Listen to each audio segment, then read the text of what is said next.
New reporting from Politico finds the Trump administration is considering moving FEMA from its current home in Washington, D.C.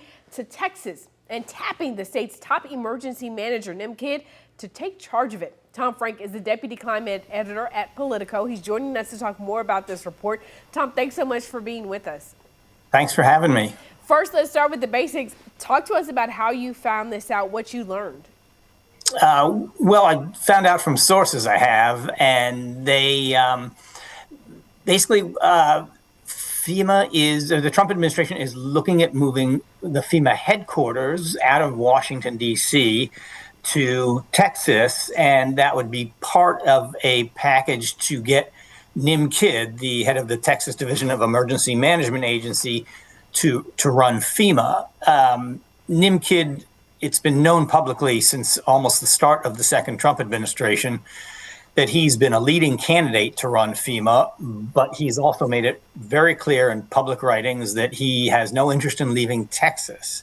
So this would be a way to, first of all, get an agency outside of D.C., which is one goal of this administration, and secondly, get a highly qualified, highly experienced person in charge of FEMA who has good relations with the Trump administration. Yeah, you know, this is all coming after the resignation, right, of Yes. the current FEMA director. So talk to us about the timing of all of this.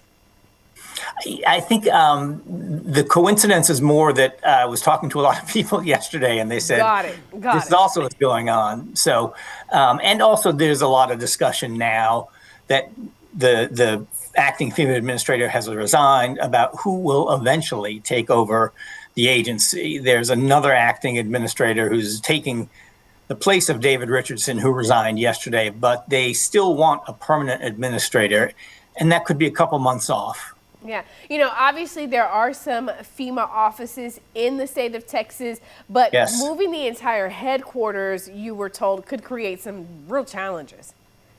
Well, the biggest challenge is that you're taking an agency that is part of the Department of Homeland Security, which is based in Washington, D.C., 2,000 miles away. And that's going to create just plain logistical problems in terms of how do you have a face-to-face meeting with the Homeland Security Secretary or with the White House or with Congress?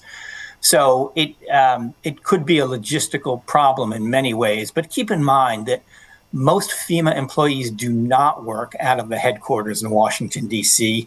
They work basically out of their homes, and they get called up when a disaster happens and told to go to a disaster fairly near their home. So it's a pretty dispersed agency already. Yeah, you know, but how does this compare with or the dynamic there when we were hearing so much about the Trump administration's desire to get rid of the agency altogether?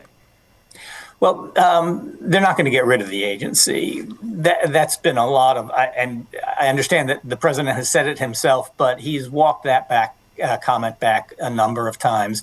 What he's talking about is really weakening and shrinking the agency and shifting a lot of the responsibility that FEMA now has in disaster recovery to states. And this is where a place like Texas is at a real advantage because it has one of the best emergency management agencies in the country, and it has money to fill the funding gap that would be left if FEMA starts to pull back its own funding. Interesting stuff. We'll know you continue to watch it for us. Tom Frank, Deputy Climate Editor with Politico. We thank you so much for your time. Thanks for having me.